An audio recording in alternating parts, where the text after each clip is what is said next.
Okay, guys, we're back at the end of turn, or at the middle of turn 3. So orders, Russia bid 5, U.S. bid 2, Germany bid 3 and went bottom, U.S. bid 2, Japan bid 1, Britain bid nothing, and same thing with China and Italy. So that's how the turn order came out. So Russia won the turn order, elected to go top. Germany went second, elected to go bottom. U.S. went third, elected to go top. Same with Japan. So here's what we're looking at.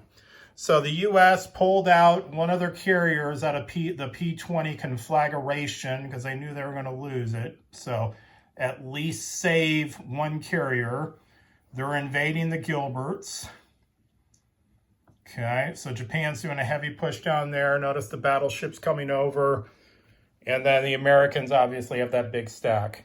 Now notice we're loading up Alaska, not only because in this game, guys, it's a victory center for them, but also it kind of gives us a land presence on top. Now over here, the Americans came over to Canada. Germany elected not to move their subs. The U.S. split their command. So a lot of guys, the 51st were in A6, stacking A6. Germany just held status quo up here. But notice down here, the British are down with the 27th and M1. British and Americans with the American fleet are in M2. The Italians came up. They're just reinforcing down here. The Indians came over to the Middle East. Now, with Russia going first, instead of, the choice of fight or flee, they fled out of the Ukraine back up into Bryansk. They attacked Finland. Germany's taking Leningrad. They're going to uncontest Belarus. And then the Russians will uncontest Bryansk most likely. Now, the Russians did bring over a big 7-stack, and Japan elected not to break the pact, seeing that all those guys were down there. Now we got a big throwdown in Sichuan where the chicken is made. China brought everything back up. Britain's going down into Burma. China's defending, trying to fight the Japanese in French Indochina. So notice Anzac right now has got no pressure on them. So that's where we stand at the end of turns on turn 3. So I'll be back at the end of combat in turn 3. Okay, guys, we're here at the end of turn 3. So we can see Russia now joins the party. They went up 1. It's actually a pretty timid turn. The U.S. is just coming over, stacking A6 now. You see Britain's building some units up in UK. Germany's building them all in Germany, Poland, and Romania. But notice the Allies are jumping all into the Med now with land stacks. They got naval coverage. Over here, they're just staying status quo. Now, what happened up in Russia was that Russia actually bailed on the Ukraine, just gave it back to them. Germany rolled the Belarus force. Russia rolled the Bryansk Germans that were left.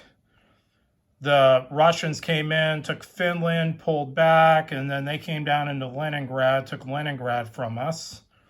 Notice that Russia is building back here in Moscow and Volga, and up there with just 1 infantry. British came over here, got some guys in the Middle East. Down here in Southeast Asia, the Indians took Burma. Japan uncontested French Indo.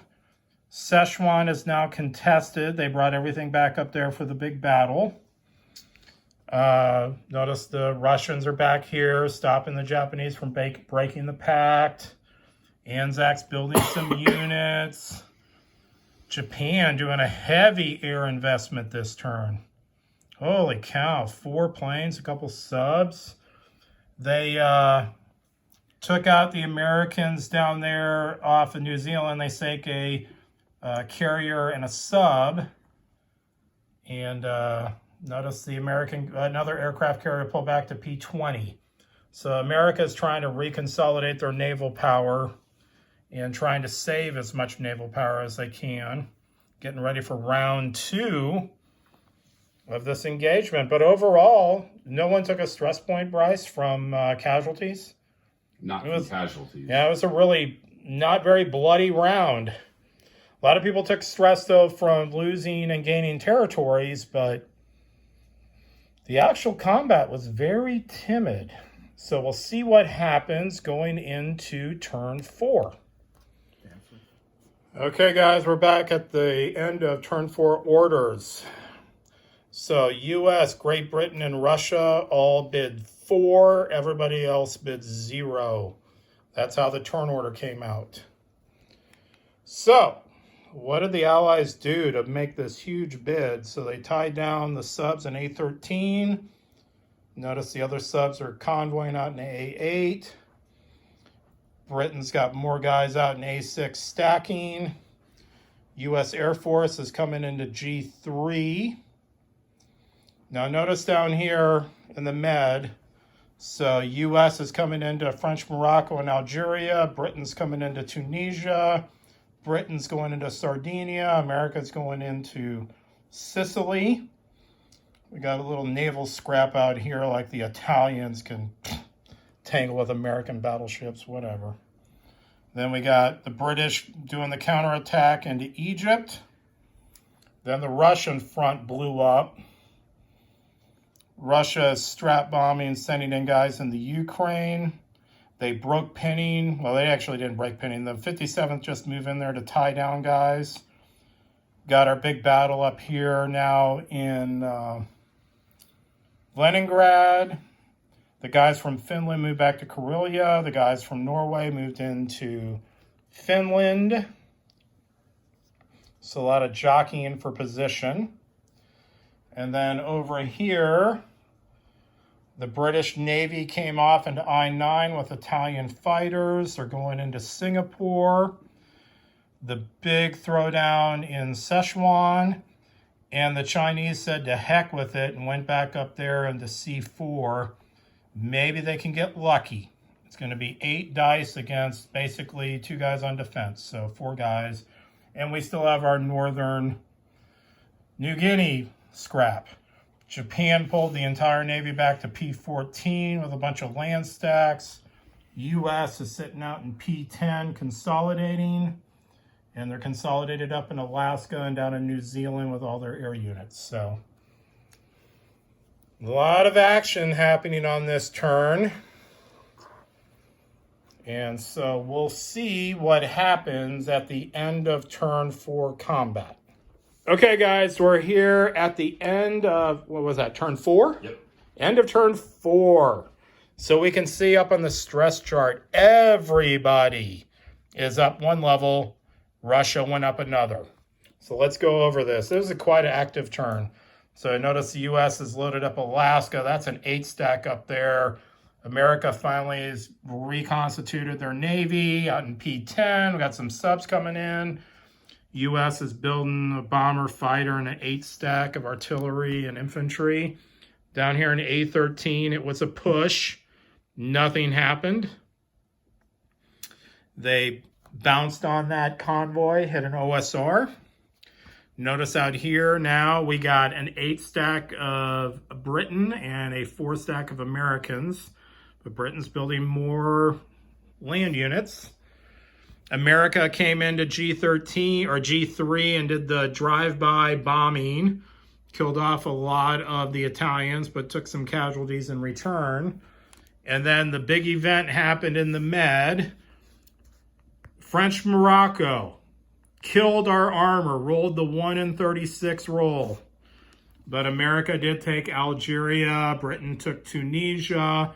America now has Sicily. All the guys from G3 doing the drive-by attack landed on Sicily with the 42nd. Sardinia falled. The Americans lost their cruiser, but still have a battleship. The 27th is at sea. contested territory now down in Egypt.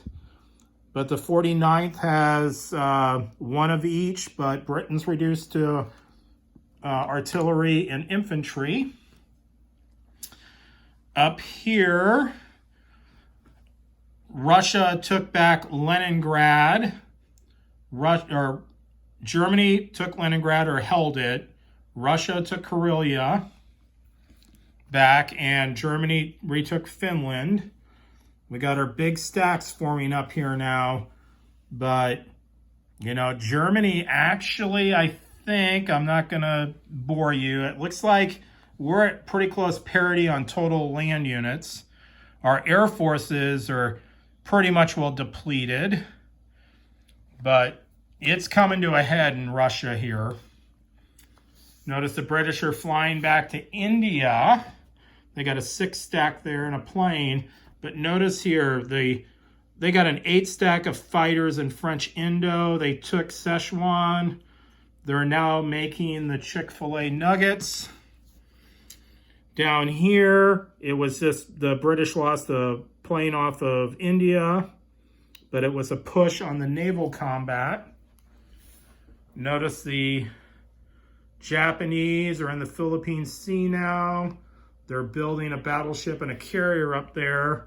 America is sitting down here, coming on over. So it was a very interesting turn. And I think a lot of stuff is about to get set up here for the next 2 turns. Something's going to break. Something's going to break up here. And something's breaking down here on the western side of Germany. Because they got a lot of units now, the Allies. Plus consuming all that Italian stuff, which got them up on a stress zone. And it's going to be interesting, to say the least. So we'll be back for turn 5 in a little bit. Okay, guys, welcome back. Beginning of turn 5. So Russia bid 2 went top. US, UK bid 2 went bottom. That's how the rest of the order came out. They bid 0. So we still have our little scrap going on down here. The US has come off to A7.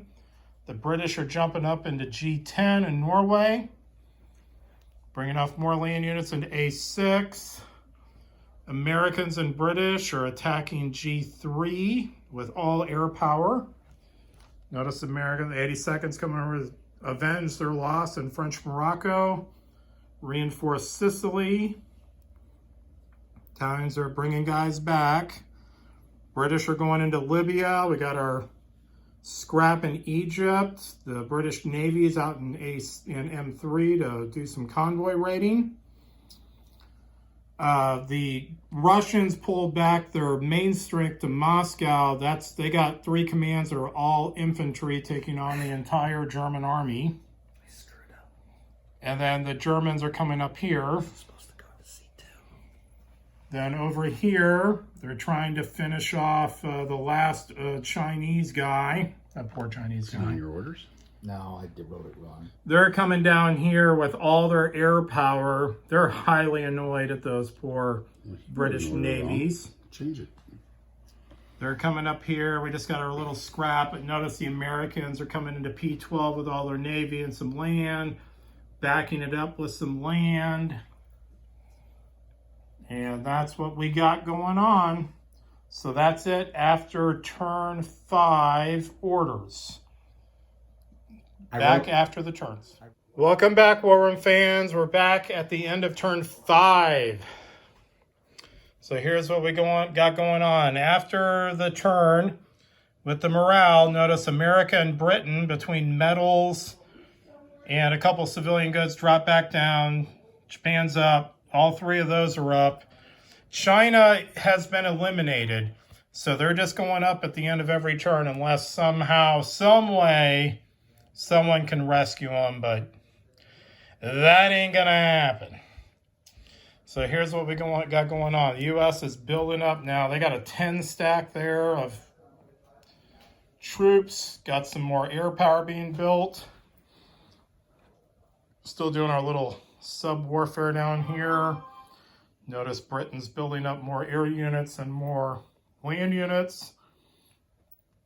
Britain took Norway, contested up at Karelia. The American and British flyby attack reduced the Italians down to 1 armor in France. They've reinforced Sicily, got more guys coming in. They took Libya. America took French Morocco. Over here in Egypt, Britain's holding on with 1 guy. Up here in the Battle of the dreaded Bryansk, all Russia has left is 4 infantry.